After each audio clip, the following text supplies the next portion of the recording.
Before I get started with the video, please remember to like and subscribe for more 2K content this upcoming year. Thank you. The year was 2016. Arguably the greatest NBA season was going on. Great music was coming out.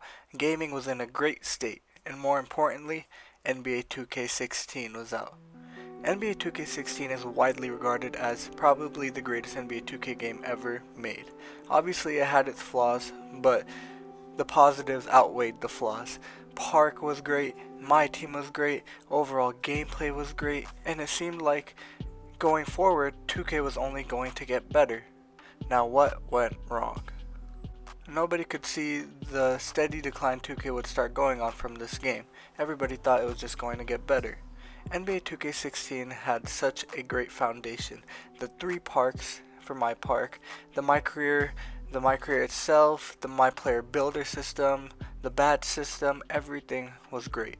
Everybody couldn't wait to come home on the weekends, watch their favorite YouTubers, play with their friends, grind their park rep, grind My Career, get the new cards.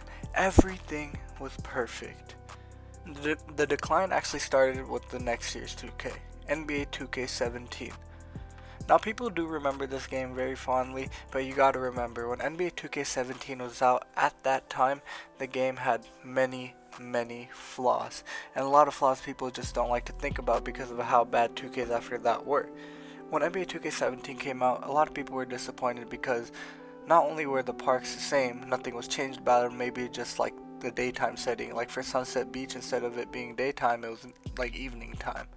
The second thing about the game was that's when the builder system was introduced first, and yeah, that is a good system in the game now, but at the time only be able to pick one specialty for your player kind of limited what people could do, and that made the game really one-dimensional.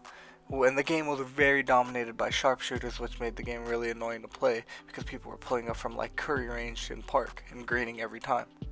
For NBA 2K17, the gameplay was actually one of the better things about the game. It was almost everything else that made the game kind of annoying.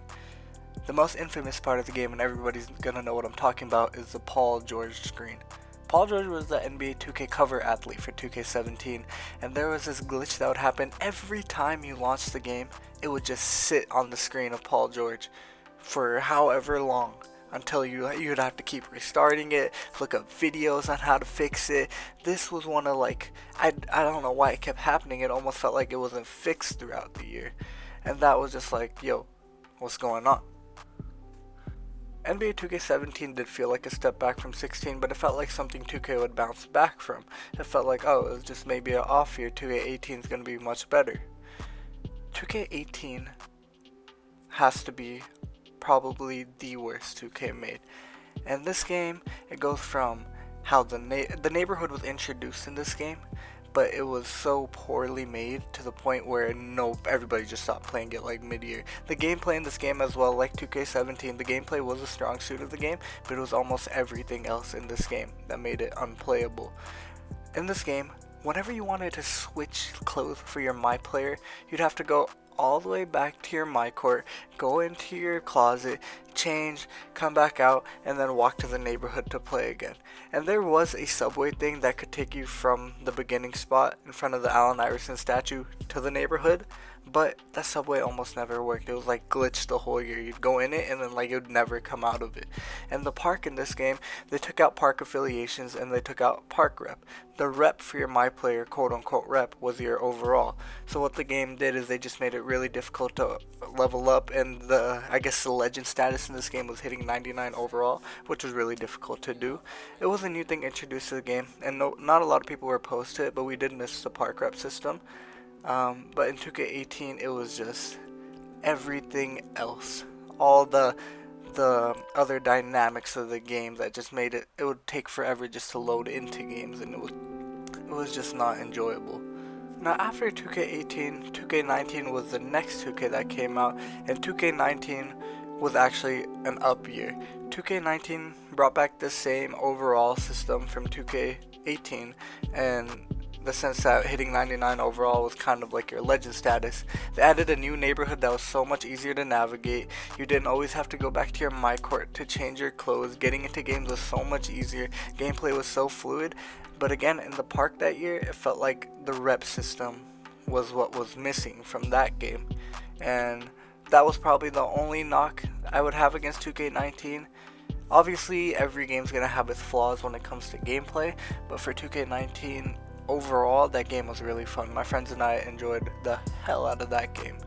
But then when 2K20 came out, I did really enjoy 2K20, but it felt like such a copy and paste because they brought back the same neighborhood.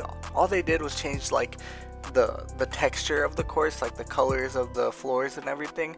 They just brought back the same courts. They brought back the builder system in that game is probably what's going to carry on through 2K, and which is a good thing because that's a really good system that they implemented. But they brought back the same parks. All they did was add like a rep system that felt like it was needed in 2K19, but it felt like a DLC. It felt like 2K19 2.0. With all they added was the rep system and a few gameplay tweaks, and that felt like a money grab because a lot of people were like, "Yo, this is the same game that we're playing." And then after 2K20 came probably the second worst 2K made, which was NBA 2K21. 2K21 was a 2K that transitioned from current to next gen as the new next gen consoles came out, and we were all hyped for next gen 2K21 because of the city and the trailer, and everything looked like, oh my god, this is so cool. But again, we got blinded by the hype. When the game came out, it was almost unplayable. You couldn't get into games without lagging in the park.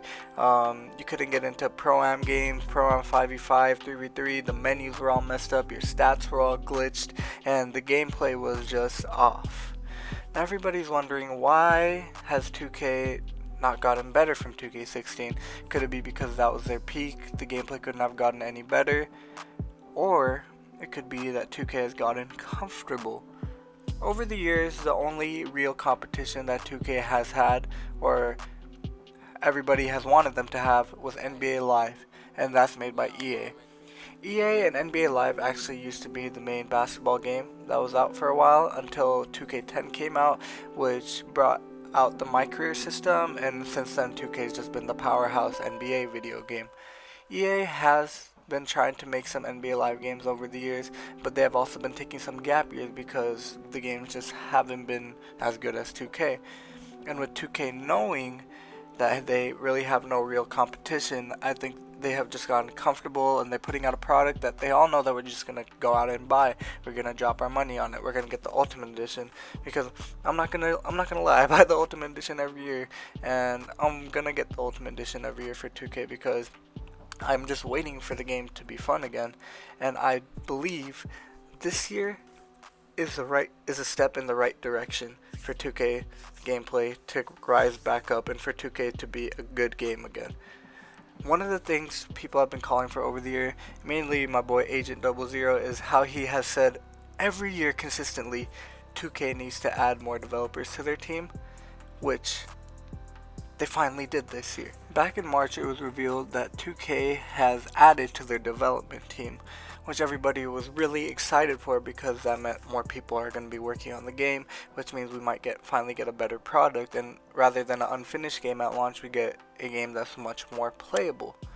Now this is a right step in the right direction because over the years it just felt like 2K didn't have enough people to be working on the game and to abide to everybody's needs and concerns regarding the game, and everybody wanted certain things updated, and 2K just couldn't do it fast enough for people, and people would start getting mad and start criticizing the game.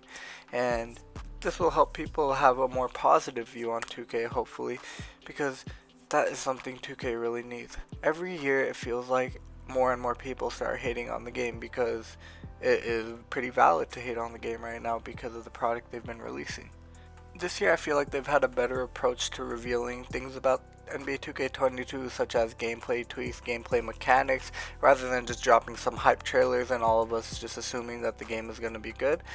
So far from what 2K has told us, it looks like the game is going to be a pretty good game, and that's what we're all hoping for. Hopefully current and next gen, because a lot of people haven't been able to get some of the new gen consoles because there just haven't been like enough units made. and current gen is gonna have a lot of people on it, so hopefully that's just not like a game, just like a copy and paste type of thing. I know that the neighborhood's gonna be new and there's gonna be some new gameplay mechanics, so hopefully it does feel like a new game for everybody. But 2K's downfall is something they could come back from. I know 2K can come back from this, and I think that they will. It's just a matter of listening more to the community, and that's mainly the big thing. You just gotta listen more to the community rather than just keep coming out with the same product year after year, making people feel like they're wasting money on the game, because eventually people are just gonna stop buying the game. And 2K doesn't have much competition right now, so they should just use this time to show everybody that they are the best video game product, the best NBA product that could be put out on the market year after year. Because for the past few years, it just hasn't felt like it. But this year, I feel like it'll be the comeback. It'll be a step in the right direction for NBA 2K.